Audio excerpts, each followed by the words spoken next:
Coach, just overall impression. I mean, what were you looking for today? Effort, intensity, execution. I really, Rob, I like the fact that I do think our older guys did a nice job with the younger guys, trying to get them to understand our preparation a couple of days out.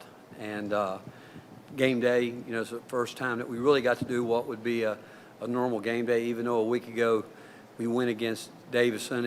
It's not quite the same. Plus, the first time they had a chance to play in front of people, which was a great feeling to be back in Thompson Bowling. And that was a neat part for them. Going in, not sure how they would respond to that, but the fact is, I thought, overall there were some good things. We obviously people are going to talk about us shooting a lot of threes, and we've worked all year on taking open shots. And today, with the exception of probably maybe 3 of them, that I think I looked at the coaches and said that's not a good one. There were some good things defensively. We got to be more active. We've got to come with more deflections. We have to. We've got to do a better job of guarding the ball one-on-one. But give Lenoir-Rhyne credit. They spread you out. At times they had 4 or 5 guards out there. It seemed like where they were really open the court up, and they moved, they cut, and rebounding was a big thing that we've talked about to keep. And I think they had 7 offensive rebounds, and I'll be surprised if the majority of those didn't come from our guards not blocking out. I know right off the top of my head here, 3 or 4 of them did, because we were running the other way without securing the ball. But overall, I think everybody had good moments. A couple guys we expect a little bit more from, but overall, it was good for us. Rick, at what point since March to now did y'all decide to play a different kind of, offensive style where you're shooting so many threes, and what's the number that you have in mind every night? You know what I told him at the beginning of the year, because I have felt in the past that we had guys that, refuse to shoot it, when they're open. And the fact is, when you refuse to take open good shots, normally that possession ends up getting you back against the clock, and normally good things don't happen. And if we can get a good look with the right guy, and most of our guys, we have spent so much time, always really, but a lot of time with shooting, and we stat it every day, and our players, if they understand where their shots coming from, we want them to take open shots. We want them to, and but we also feel that by doing that, it's going to give us a chance to. We've got some guys that we think they have the speed to drive the ball to get into those cracks. We think that we're going to continue to get better with our inside presence. We played today without Folke, who, with him, would we do some things differently? Some, but not a lot. I think he'll benefit from this. We missed Yves Pons today. We missed his defensive fix-it plays. We did miss that. We need to keep working on it. We have working on it, but we got to get better.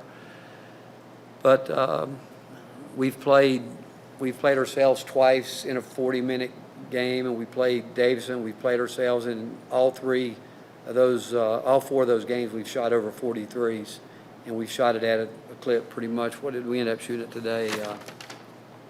What was the percentage? 40. That's where we've been. We haven't been under 40. Yeah, Dr. Barnes, Brandon Huntley Hatfield, is he a guy that you expected to play like this in a game, and just as a guy who, when the lights are on, he looks a little bit different than he does in practice? Mike, I tell you, he surprised me today a little bit. I wasn't sure what to expect. There's no doubt that Brandon's really, in the last 2 weeks, he's taken a giant step. He really has. He's taken a giant step in terms of understanding more. He's a guy that I'll be disappointed, will be disappointed if he doesn't get better and better each day.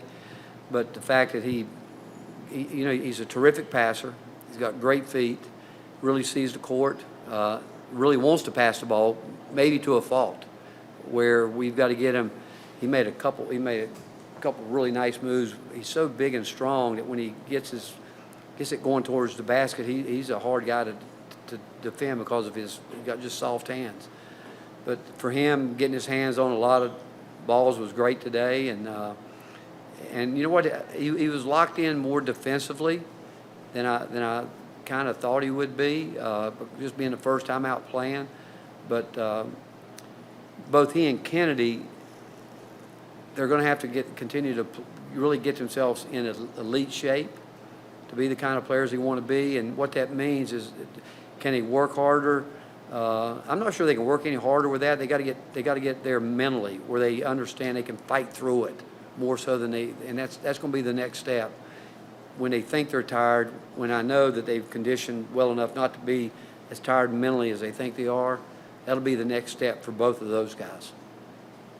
Rick, I know that, things will get a lot tougher than they were today, but the way Kennedy plays the game, that sort of calm demeanor that he has, seems like the game sort of moves slowly for him in a good way. How rare is that for a point guard his age to have that sort of mental strength? Well, he sees it, and, he does have that burst. He has a burst, and I would tell you, like I was on him today about more defensively, I think he could be just a great on-ball defender. He certainly, like most young guys, have to continue to learn to get better away from the ball. And like today, we had him in a situation in the half court in the first half. He let his guy, where he was way overzealous, and let a guy back cut him from, 40 feet, 45 feet. But he wants to learn. I mean, he's constantly asking me questions about, what do I need to do? What do I need to do? But you're right about he's got a feel. He's got a great burst of energy, and as he learns to control his speed and his pace, we often talk to him about the difference in driving on the freeway and driving in New York City. He's going to have to figure out the two of them at times, and he'll get that. He'll get it, but right now he's somewhere in between. You mentioned charting y'all shooting in practice. Just who have been your best three-point shooters so far in the preseason? It would be, well, think about it. One of them, Santiago, didn't shoot it well today, but overall, from the beginning up the charts, Zakai's one of them. Zakai was a little anxious today, which you'd expect, but he can shoot it. It's to be honest with you, they all put big numbers up. The one that's been under it, what we expect was Shaq, and he raised up and hit one today. He's improved his shot a lot, but they're very consistent from VJ. I don't know, did VJ make one today? But VJ's had, we got a couple of different drills we do. He's had somewhere, he's made 87 out of 100 in our ball 100 shooting. But consistently guys are in over 75, 80s. And like we tell them, they have their feet set. Like Josiah dropped the ball one time today. He shouldn't have shot that one. Even though we think that every time it leaves his hands is going to go in. But if you looked at the chart, they're all bunched right up there together. Rick, with the way with Brandon today, the way his hands performed, I mean, it seems like with big guys, especially young big guys, you don't always see great hands, but how much of a benefit does that give a young big guy to have sort of hands like that that are soft and can make the right passes and get loose balls?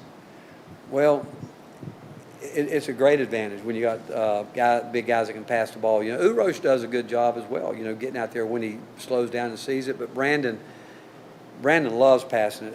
And Urosh, those two guys really do love passing the basketball. Brandon, I actually heard him tell the guys, if they want to double team me, I'll find you. And the fact that he really, and you said it, he's got soft hands. I just think he's got to continue to build his game with the ball if they don't come double team. But otherwise, he really sees the court. And if you ask, is it an advantage? Anytime you have post guys that can pass the ball, it's a huge advantage. And guys that can move and get their hands on them. Take two more if we got them. Right to the back. Priest. You were rotating guys a lot, obviously, with the exhibition. What did you find out about your rotation today that you possibly didn't know before? Well, we kind of went in somewhat with a set pattern that we thought we'd try to move some guys around. And I don't know if I could tell you what we found out about a rotation yet. It'll get back to consistency and guys doing the detailed things. Like I held back today. I normally would pull guys real quick for like rebounding. We've talked about it so much. Quentin went in the game and right off the bat long rebound he has already had in the other way, and it should have been his rebound. Those are the plays that will determine guys playing because we talk about every possession matters, every possession. And, but we're not afraid to put guys out there because, one, we've got a group of guys that do their work daily. There's not one guy in our program that doesn't work. And are there guys that work harder than others? Absolutely. But are there guys we're trying to get up to that? We are. And how deep we go and whatever rotation we fall into, our players will determine that.